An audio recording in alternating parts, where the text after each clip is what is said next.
या निकालाबद्दल आपल्याला काय वाटतंय?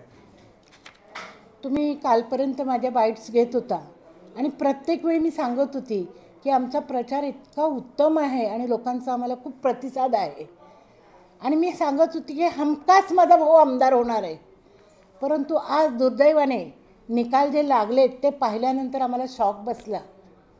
खरोखर ज्या एरियामधून भाऊ अपक्ष राहूनही 37,000 मतदान घेतो त्या एरियामध्ये भाऊला 700 मतं.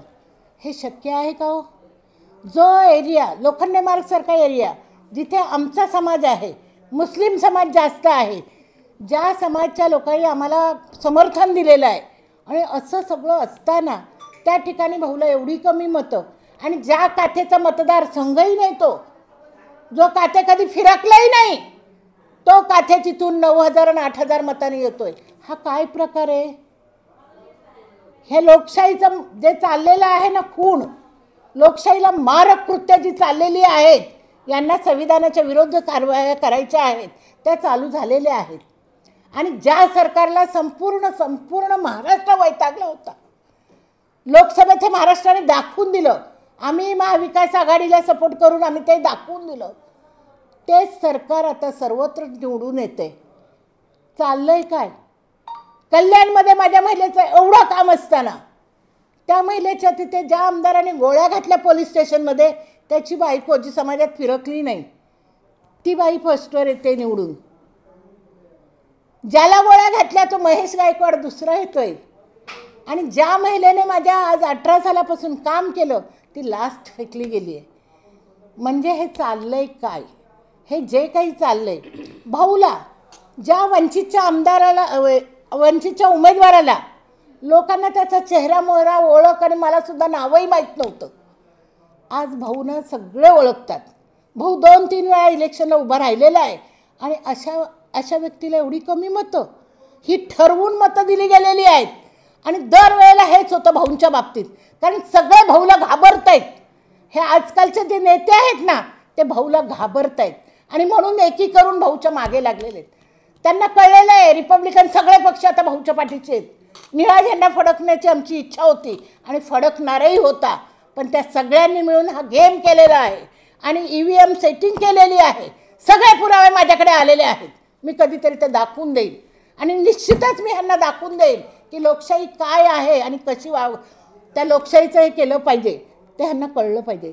आत्ताचं सरकार जे आहे अगदी विचित्र, एकदम खालच्या दर्जाची पातळी सोडलेलं सरकार आहे आणि ते आम्हाला कुणालाही नको असताना तेच येतात. त्यांचेच उमेदवार सगळीकडे येतात. कसे येतात? आमच्या लोकांनी जी मतं दिलेली आहेत, मुस्लिम समाजाने जेवढी मतं लोखंडे मार्गमधून दिलेत, जे बाहेरून लोक आलेली होती 100-150 लोक लोखंडे मार्गची, त्यांनी मतं दिलेली आहेत लोखंडे मार्गमधून भाऊला, त्यांची मतं गेली कुठं? मुस्लिम समाजाची मतं गेली कुठं? जमातवाल्यांचं सपोर्ट आम्हाला असताना त्यांची मतं गेली कुठं? आणि काथे, ज्याचं नाव गाव त्याला कोण ओळखतही नाही, त्या काथेने इथं असं मत मिळवावं, हे काय चाललंय? कुठेतरी याला वाचा फुटली पाहिजे. आता सर्वच थरातून याला विरोध होणार आहे. अगदी सामान्य माणूस वैतागलेला आहे आणि प्रत्येकाला न्याय हवा आहे. हा अन्याय आम्ही सहन करणार नाही. आम्हाला इलेक्शन आयोग जे आहे, मी तिथे गेली होती भेटायला की हे काय चाललं आहे बाबा, मला निषेध नोंदवायचा आहे, परंतु मला तिथे उभंही राहू दिलं नाही. त्यांचे पोलीस सर्वत्र आहेत, म्हणजे आम्ही आमचा निषेधही नोंदवायचा नाही. आम्हाला मनातून काय वाटतंय त्याविषयी आम्ही काही बोलायचंच नाही. अगदी हुकुमशाही चाललेली आहे आणि कुठेतरी हुकुमशाही यांनी थांबवायला हवं, एवढंच माझं मत आहे. आम्ही त्यासाठी मरायलाही तयार आहोत. आम्ही घाबरत नाही, अशा लोकांना आम्ही घाबरत नाही. कायद्यासाठी, बाबासाहेबांच्या कायद्यासाठी आणि संविधानासाठी आम्ही मरायलाही तयार आहोत. तर यांनी यांचं अस्तित्व दाखवावं आम्हाला, काय आहे ते कुठे सेटिंग करतात ते.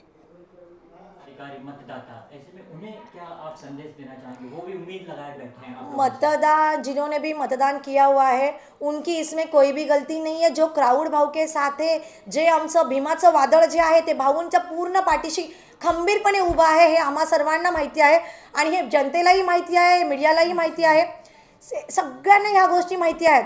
मग आत्ता हे काय झालेलं आहे हे आम्हाला बोलण्याची पण गरज नाही आहे. जे काही आहे आता आपण जे पत्रलेखी जो व्यवहार आहे त्याच्यानुसारच करण्यात येईल. आणि दुसरी मोठी गोष्ट मला अशी म्हणायची आहे की पुन्हा कॉर्पोरेशनमध्ये पण हेच करणार आहात का तुम्ही?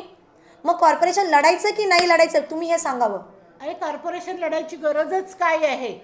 त्यांना जर आता निवडणुका घ्यायच्याच नाही आहेत, बी जे पीचंच सरकार आलं आहे, 1 नेशन 1 इलेक्शन तर त्यांना करायचंच आहे. त्यामुळे प्रश्नच येत नाहीत पुढचे. सगळीकडे हे असेच हुकुमशाही करणार आहेत. तेव्हा जनतेने सावध व्हावं आणि जनतेने पुढे येऊन विरोध करावा, एवढंच आमचं मत आहे. बोला. आणि मत्तेदारीवाले जर त्यांना जरी वाटत असेल आमची सत्ता आहे पण संविधान हे माझ्या बाबासाहेबांचाच चालणार आणि इथून पुढे चालत राहणार, हे ते लोक का विसरतायत? सत्ता कोणीची पण असू द्या, संविधान हे आमच्या बाबांचंच आहे. ज्यांनी अधिकाराचा हक्क दिला. आंबेडकरी चळवळीचे नेते हे जे आहेत ना, राजकारण करतात, तर हे नेते सगळे संपलेले आहेत आणि ह्या नेत्यांना भीती आहे. ह्या नेत्यांना भीती आहे, जर भाऊ इथं आमदार झाले तर हा आमचा बाप होऊ शकतोय, हे जाणून बुजून खेळी केलेली आहे. भाऊला संपवायची ही खेळी आहे ह्या लोकांची आणि कोणाची आहे? आंबेडकरी नेत्यांची आहे. ह्यात पूर्ण 100% आंबेडकरी नेत्यांचा हात आहे आणि तो हात त्यांचा जो टाईमला संपन त्या टायमाला भाऊ इथं आमदार असते नाही, भाऊ आमदारच नाही, भाऊ खासदारसुद्धा इथं असू शकतात. हे आमचं ठाम मत आहे. ही आंबेडकरी लोकांची चळही आहे, खेळी आहे. ह्या सगळ्या लोकांना हे हाताशी धरून हे खेळ चाललेला आहे.